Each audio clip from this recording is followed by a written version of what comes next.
സ്വാതന്ത്ര്യാനന്തര കാലത്തെ ഇന്ത്യൻ യുദ്ധചരിത്രത്തിൽ നിർണായകമായ പങ്കുള്ളവയാണ് ഡക്കോട്ട വിമാനങ്ങൾ. 1947 കശ്മീർ മുഴുവനായി പിടിച്ചടക്കാൻ നടത്തിയ പാക് ശ്രമം തടഞ്ഞത് ശ്രീനഗറിൽ പറന്നിറങ്ങിയ സൈനികരായിരുന്നു. ഒക്ടോബർ 26 ഭാരതം സൈനിക ദൌത്യം ആരംഭിച്ചു. അന്ന് സിഖ് റെജിമെന്റിന്റെ ഒരു ഗ്രൂപ്പുമായി ശ്രീനഗർ വിമാനത്താവളത്തിൽ ആദ്യം പറന്നിറങ്ങിയത് വായുസേനയുടെ ഡക്കോട്ടകളായിരുന്നു. ആദ്യ ഇന്ത്യ പാകിസ്ഥാൻ യുദ്ധത്തിലെ നിർണായക നീക്കമായിരുന്നു അത്. കനത്ത യുദ്ധത്തിനൊടുവിൽ പാക് ലഷ്കറുകളെയും പഷ്തൂൺ ഗോത്രക്കാരെയും നമ്മുടെ സൈന്യം തുരത്തി. കാലം കടന്നുപോയി.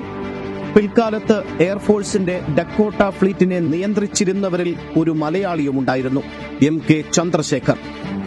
അദ്ദേഹത്തിന് ഒരു മകനുണ്ടായി. അച്ഛൻ പറത്തിയ ആ വിമാനം ഒരുനാൾ തന്റേതാകണമെന്ന് ആ കുട്ടി സ്വപ്നം കണ്ടു. വർഷങ്ങൾക്കിപ്പുറം എയർ കമ്മഡോർ MK ചന്ദ്രശേഖർ പറത്തിയിരുന്ന ഡക്കോട്ടയുടെ ഓർമ്മ പുതുക്കാനായി അദ്ദേഹത്തിന്റെ മകൻ മറ്റൊരു ഡക്കോട്ട വിമാനം വാങ്ങി എയർഫോഴ്സിന് സംഭാവന ചെയ്തു. ഉപയോഗശൂന്യമായി കിടന്ന ഒരു ഡക്കോട്ട DC-3 വിമാനം തുരുമ്പ് വിലയ്ക്ക് വാങ്ങി മുഴുവനായി പുനർനിർമ്മിച്ച് പറക്കുന്ന അവസ്ഥയിലാക്കി ഇന്ത്യൻ എയർഫോഴ്സിന് കൈമാറുകയാണ് അന്ന് അയാൾ ചെയ്തത്. 2018 ഫെബ്രുവരി 13 ഗാസിയാബാദിൽ നടന്ന ചടങ്ങിൽ വെച്ച് ആ വിമാനം രാജ്യത്തിന് സമർപ്പിച്ചപ്പോൾ അതിന് അയാൾ നൽകിയ പേരാണ് പരശുറാം. അച്ഛൻ പറത്തിയ ആ വിമാനം സ്വപ്നം കണ്ട ആ മകൻ ഇന്ന് രാജ്യം ഭരിക്കുന്ന മന്ത്രിയാണ്. അദ്ദേഹത്തിന്റെ പേരാണ് രാജീവ് ചന്ദ്രശേഖർ. എന്റെ ബാല്യകാല ഓർമ്മകളുടെ ഭാഗമായിരുന്നു ഡക്കോട്ട.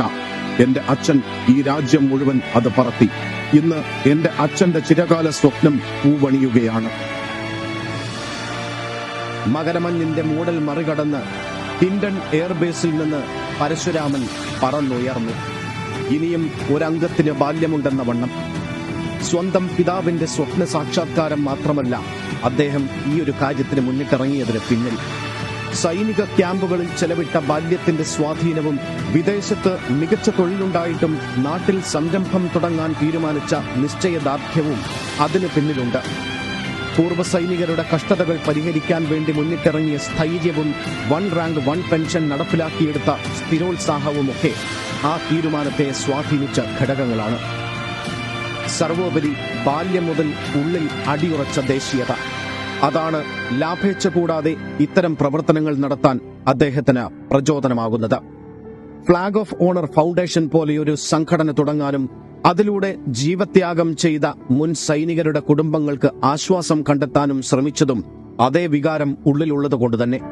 വെറുമൊരു രാഷ്ട്രീയക്കാരനല്ല, സമൂഹത്തിനായും രാഷ്ട്രത്തിനായും താൻ കാണുന്ന ഓരോ സ്വപ്നത്തെയും യാഥാർത്ഥ്യമാക്കാൻ നിശ്ചയദാർഢ്യമുള്ള ഒരു ഉറച്ച ദേശീയവാദി.